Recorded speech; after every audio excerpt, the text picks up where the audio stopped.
வணக்கம். இன்னைக்கு மனைவி சமையலில் ஒரு சிம்பிளான எக் மசாலா எப்படி பண்ணுறதுன்னு பார்க்கலாம் வாங்க. இதுக்காக ஒரு பேனில் 2லேருந்து 3 டேபிள் ஸ்பூன் அளவு ஆயில் சேர்த்துக்கிறேன்.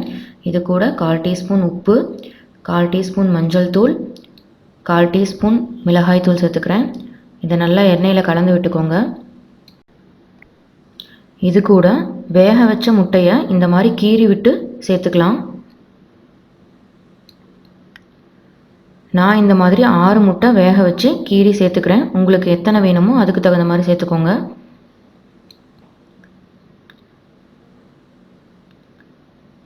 முட்டையை சேர்த்துட்டு முட்டை உடையாத அளவுக்கு வதக்கி விட்டுக்கோங்க. ஒரு 2லேருந்து 3 நிமிஷம் வதங்கினா போதும். ரொம்ப நேரம் வதக்க தேவையில்லை, முட்டை ஓவர் குக் ஆகிடும். இப்போ இது வதங்கினதும் தனியாக எடுத்து வச்சிடலாம். இப்போ ஒரு கடாயில் 3 டேபிள் ஸ்பூன் ஆயில் சேர்த்துக்கிறேன்.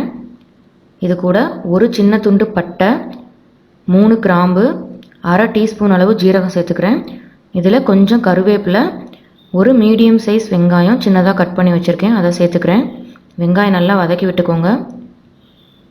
வெங்காயம் வதங்கினதும் 1/2 டீஸ்பூன் அளவு இஞ்சி பூண்டு பேஸ்ட் சேர்த்துக்கலாம்.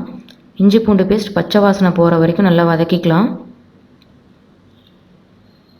இது கூட 3 மீடியம் சைஸ் தக்காளி கட் பண்ணி வச்சுருக்கேன், அதை சேர்த்து நல்லா வதக்கிக்கோங்க.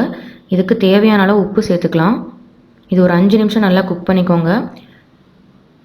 இது கூட 1/4 டீஸ்பூன் மஞ்சள் தூள், 1/2 டீஸ்பூன் மிளகாய் தூள், 1 டீஸ்பூன் காஷ்மீரி மிளகாய் தூள், 1/2 டீஸ்பூன் அளவு கரம் மசாலா சேர்த்துக்கிறேன்.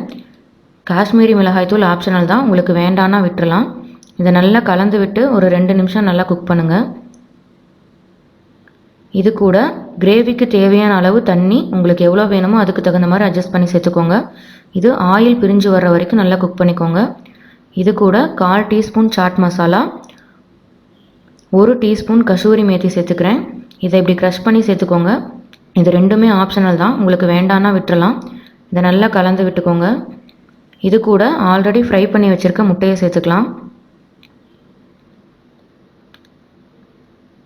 முட்டையை சேர்த்துட்டு எல்லா சைடும் மசாலா போகிற மாதிரி 4லேருந்து 5 நிமிஷம் வரைக்கும் கொதிக்க விடுங்க. அப்பப்போ கிளறி விட்டுக்கோங்க, இல்லைன்னா அடி பிடிச்சிடும்.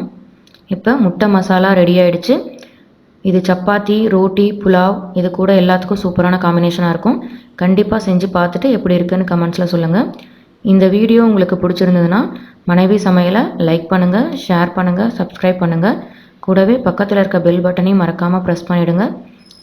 அப்போ தான் நான் போடுற வீடியோக்கான நோட்டிஃபிகேஷன் உங்களுக்கு உடனடியாக கிடைக்கும். தேங்க்யூ.